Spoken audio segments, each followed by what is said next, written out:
In Cameroon, there's no freedom. There's no freedom. Freedom of speech, freedom of what? Freedom. Everybody, welcome back to my YouTube channel. If you are new, special welcome to you. And if you're old, thank you so much for coming back. My name is Geraldine Ngibu Djetkeu. On this channel, we do all things fake life in South Africa and many more. Please subscribe to this video a thumbs up and leave your word in the comment section. So today, guys, we're going to be doing a part 2 of culture shocks, or the thing that I did not know prior to coming to South Africa, or things that were new to me when I came to South Africa. So if you haven't watched my part 1 yet, I'm going to put the link up here, and please do go watch it before you want to watch part 2, because then you would understand, you know, what's going on. I'm a Cameroonian based in South Africa. Please give this video a thumbs up. Please subscribe to this channel and turn on your post notifications so that whenever I upload a video, you would be the first to know. Okay, in the previous video, I gave 6 points of things that were a cultural shock to me when I came to South Africa. And I'm not going to talk much about that video, but the video has been doing so well. Thank you to everyone who's watching. Thank you for the new subscribers. Thank you for those who are liking the video. Thank you to those who are leaving words in the comment section. And yes, let's get into today's video. So today's video, I also have like more points, but we'll just see. We'll talk about it as time goes. So the first thing I want to talk about in part 2 of this video is definitely the transportation system in South Africa. In part 1 I spoke about the roads, how beautiful they are. In part 2 I'm talking about transportation. Guys, transportation is such a hustle in South Africa. Because they've got this thing they call taxi ranks. So if you want to use a local transportation, you use taxis. I'm gonna put a picture of what the taxis look like. In Cameroon we call them buses, you know, but here in South Africa we call them taxis. And then in South Africa what they call buses, it's like the Rea Vias, the Metro bus, the Star bus. Those ones, like, you need a card to be able to get access to access them or to use them. But for the normal taxi life, it's the kumbis. They call them the kumbis. And another thing about South African transportation is that the beauty about them is that, remember in part 1 I spoke about the language. The people wear their language so much so that even on their buses or their transportation, they've got like names which are culturally linked. You know, in the back, at the back of the kumbis, sorry, you'll find things like Sesfigile. Sesfigile means we've arrived. You would find a bus like the Rea Via. Rea Via means we're going, you know. Yeah, so these things, they carry a lot of meaning. And for transportation, guys, it's not in Cameroon, right? I can literally just stand in front of my house and I would get a bike, and you know, and I would go to where I'm going to. In South Africa, bikes are a luxury. If you have a bike, it means you're flipping rich. And bike owners, they only drive, like, they drive their bikes mostly on Saturdays or Sundays. They've got this groups that they always have, you know, and when they drive their bikes, it's so beautiful to watch. It's so nice to witness, you know. In Cameroon, bike is the easiest mode of transportation, you know, because it's quicker. But in South Africa, like, having a bike is like a luxury. But I mean, you know, there are different kinds of bikes. The bikes here are of standards, you understand? And in Cameroon, our taxis, I'll show you what our taxis look like. Our taxis take about, it's like a normal vehicle. It takes about 4 passengers and the driver. And another thing that was a shock to me, in South Africa, the driver's seat or the wheel, it's on the right hand side. The driver's on the right hand side. But in Cameroon, the driver's seat is on the left hand side, you know. So that was a big difference. So in South Africa, you control with your left, you know, your gear leveler and all of those things. You do them with your left hand. In Cameroon, you do all of those things with your right hand because the driver's on the left hand side. And then another thing about transportation also, because of how complex taxi life is, for you to get a taxi, you need to go to a taxi rank. So you'll find a case where somebody's going to one place, but they could end up using like 3 taxis going to just, like, for example, if I've got to leave Kempton Park to Johannesburg, I could use roughly like 3 taxis, you know.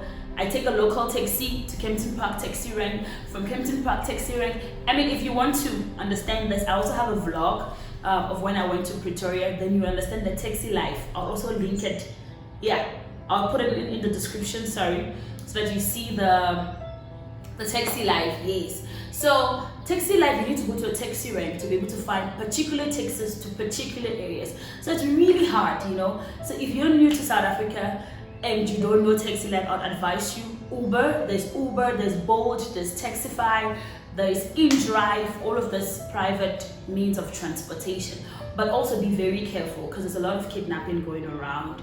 You know, there's also a lot of car hijacking going around. So you really just want to be careful and be safe out there, you know. But taxi life, it's very hard. It's very complicated. If you're new, I would not advise you to use taxi life because it's very hard. You need to go to a taxi rank to find a taxi. Then, should you want to be stubborn and you want to use a taxi, honey, my dear, do not sit on the front seat. You know where the driver sits? Then there's a sit there. Do not sit there, because when you sit on that chair, you get to act as the deputy driver.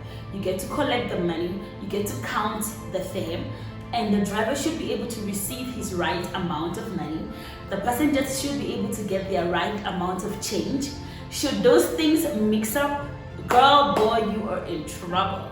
So if you do not know the language, just try not to sit on the front seat. Try to sit at the back, don't sit on the front seat. That's the one thing about transportation.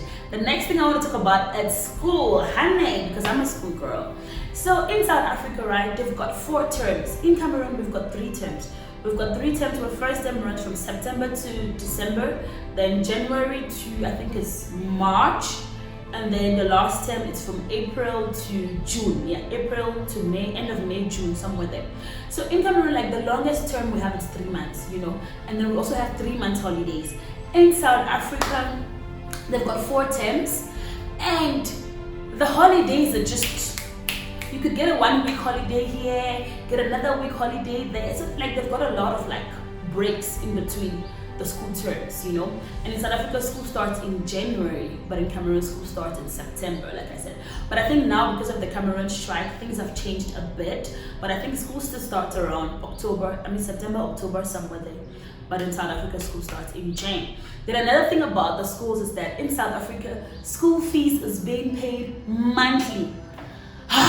Like, I feel so bad for parents for people that have got kids in South Africa. You pay school every month. School fees paid every month. In Cameroon, we pay per term. Like, we've got 3 terms. So there's an amount for the first term, there's an amount that you have to pay before the start of the second term, there's an amount you've got to pay before the start of the third term, you know. But also you can pay all your school fees even at once. But in South Africa, school fees is being paid per term. And in South Africa, schools are being allocated by I think it's by the government, hey? Yeah. You've got to apply to a lot of schools that the government decides which school your child can go to. In Cameroon, if you want to go to a particular school, just go and apply in that school and they'll take your child in that school. Or you can apply to the different schools. I can say selection of children into a school, it depends on the school body itself, you know. But I think in South Africa, the government allocates children which school they can go to and which school, you know. The government does all the placement, but in Cameroon, the schools do the acceptance and the rejection and all of that thing. And then another thing about South Africa is holidays. Guys, South Africa has got public holidays. I think in Cameroon, we only have like the big holidays like Christmas, New Year, Easter, and 11th February and 20th May. And then, yeah, I think those are the few. In South Africa, in January, there's New Year's, right? There's Freedom Day. There's also what they call Heritage Day in September, where they get to celebrate their heritage and their culture.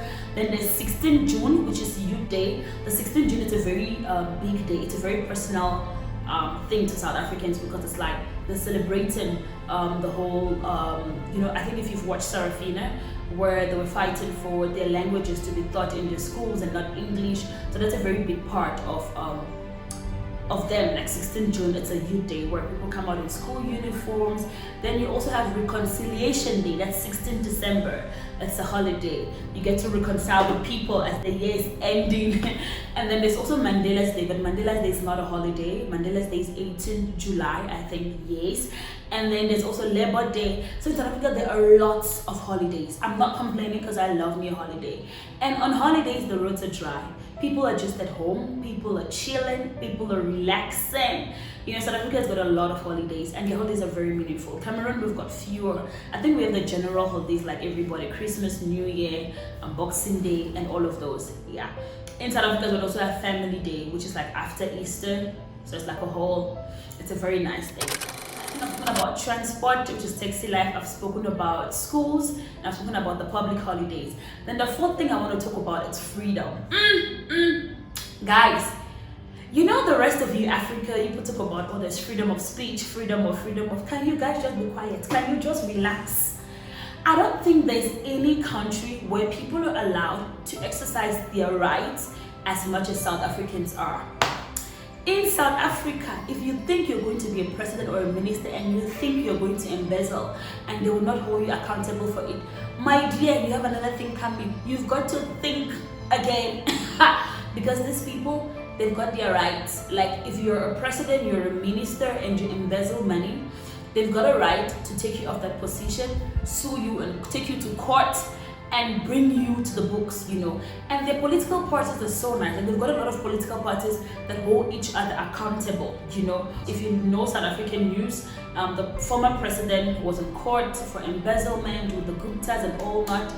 And the people have got so much right to they exercise their right. The freedom is freedom, where even if you feel like something is not going right, you know, you can get into the streets and toy. And because of the freedom, the LGBTQI or the gay community, they are open people, like they're free to do whatever they want. I know in Cameroon gay people exist, but they're not free to do however as they want. In South Africa, there's so much freedom that the gay people, seeing a gay person is no longer it's common now. Like gay people are free to do, like the freedom is freedom. I don't even know how to explain it. Like the people have a right to do whatever they want, you know, and even in South Africa, because of the freedom, you cannot beat a child. As a parent, you cannot beat your child. Your child has got a right to report you or take you to the police station for beating them, you know. That's just how much freedom they have. In Cameroon, there's no freedom. There's no freedom. Freedom of speech, freedom of what, freedom, you guys don't have it. Let's just end it there. Because they're gay people who are in hiding, you know. So in Cameroon, there's no freedom. Another thing as well that was a shock to me was the abortion posters. Guys, coming across abortion posters, it's a norm. Like, you would walk on the street, especially when you walk on the street, you find these posters of, abortion, call this number, Penny's Elashman, call this number, Lost Lover, call this number. And it's like, are you all kidding me? Are you all serious? Like in Cameroon, abortion, it's not, yes, it's being done, like I'm saying, because we don't have freedom, it's being done, but people do these things in hiding, you know. It's a taboo for someone to even know that you aborted, you know. And it's like, but here, it's a thing, like, it's open, like I'm saying, people and their freedom, like people are allowed to do whatever they want, however they want, you know. And it's so bad because even criminals get away with a lot, you know. And apparently I also learned that as a police officer, you're not allowed to shoot a criminal to death. You're not allowed to kill a criminal. Like if you're trying to chase somebody, shoot them in such a way that they don't die. They should be able to survive. And you've got a right that even if you commit a crime, you can plead your case and say you're not guilty, and they'll give you bail. Like, and that also makes crime like so horrible. Like right now, there's a whole situation about a child who was raped by a 30-year-old, and the parents are so devastated, you know. And because of the freedom, like the freedom is good, but it's also not good. Like really, it's also not. I think when it comes to crime, I am not for the freedom. Like people just do a lot. People just get away with a lot, and they're not being brought to the book, you know. And then another thing that I want to talk about is in South Africa, school uniforms. They just put school uniforms. School uniforms. Girls, their school uniform, it's above the knee. I have never seen a South African student whose school uniform is below their knee. I have never seen it. I'm still to see it. I am still to see. All of them, the school uniforms is like above the knee level. And when they wear the school uniform, it's just like below the bands, you know. And then they pull the school bag to cover like right to that level where the school uniform ends. You know, it's all about freedom, like I'm saying. In Cameroon, where are you going to? Which school are you going to dress like that? In fact, you cannot even dress like that because, in Cameroon, African parents are Africans. Like, their Africanism is African. You understand? Like, you cannot go to school in that kind of a short skirt. Where are you going to? What are you going to study, or you are going to show off your legs? Are you going to cause confusion or what? You know, in South Africa, like I'm saying, the whole part of freedom, it affects a lot, like the school uniforms, the crime, and all of that. But I mean, it is how the country is. It is what it is. And also another thing about South Africa is the shopping system. I think this will be the last point. The shopping system, guys. In South Africa, they've got a lot of malls. You know. Going to the mall, it's not a big thing. Cameroon had its first mall, I think, 2 years back. That was, I think, 2020, 2021. I don't know, one of those years. That was when Cameroon had the first mall in Douala. And people came out. People were so shocked because there were escalators. They were shocked. They were surprised to see escalators. In South Africa, they've got a lot of malls, a lot of shopping centers. I think in South Africa, shopping is done like at high shopping system in South Africa is like the high class system in Cameroon. Like in Cameroon, the high class people go to the malls, they go to like private. In South Africa, that shopping center is where everybody shops. The mall, it's where people shop. You see a lot of escalators, you see, but it's very beautiful, it's very classy. You know, you do your grocery there, but nonetheless, they also have local markets. The local markets, you will mostly find them in the CBDs, like in Joburg, you find them in the CBDs, where the local market is very common to what you have in Cameroon, like Cameroon market. Cameroon market is where a lot of people enter the shop. It's very busy, and you know, same thing with the CBD, the local markets as well. They also have local markets. But the other thing which was surprising to me in South Africa is you do not bargain. Honey, there's no bargaining. You don't bargain in South Africa. So all these Cameroonians who like to say when the day is 500, you say no, I have 200, I have 100, I have 25. Then people start going up. Then you end. Maybe someone will say 500, you say no, I have 100. They say no, add some more thing. You say no, you have 200. Then they say no, mommy, I bet add some more thing. They say you have 250. Then maybe you guys will arrange a land at 300. Then you buy. In South Africa, you do not bargain. Even in the local markets, the prices are there. If something is 5 rand, for example, the tomatoes, you know it's 5 rand. There's no room for bargaining. You enter the mall, whatever you pick has got its price tag. You know, you just take it, you go to the counter, they do tick, tick, tick, tick, tick. You pay. There is no bargaining. I remember one time when I was back home, my mom sent me to go buy, I think it was a grater. Then I got to the place, they were like, the grater is, I think the grater was 1,000 or so. I had 1,000, I just moved and I paid. When I went to my mom, she was like, how much was that grater? I'm like, mommy, the grater was 1,000. She's like, what? 1,000 for what? She's like, come on, let's go. She took me back to that lady. She was like, how can you sell my child this grater for 1,000? It's like, no, I think she paid the grater was 400. And then they gave her change 600. My mom was like, you see alive? You don't know how to bargain. Hey. My mom was so pissed off with me. She was so angry. She was like, you think money is easy to come by? They just tell you 1,000, you just remove 1,000 and you pay. So in Cameroon, bargaining is a big thing. But in South Africa, there is no bargaining. You don't bargain. The price is fixed. Even in Cameroon, transportation, I think people bargain transport as well. But in South Africa, they tell you it's 50 rand. You're paying 50 rand. There's no room for bargaining. There is no room for bargaining. And also in South Africa, the shopping system, you pay for your plastic bags. Like let's say you go shop and then they put your things in a bag. You pay for a bag. I think you pay for those because now they're recyclable. Yeah, that's the word. I don't know. Please, English people.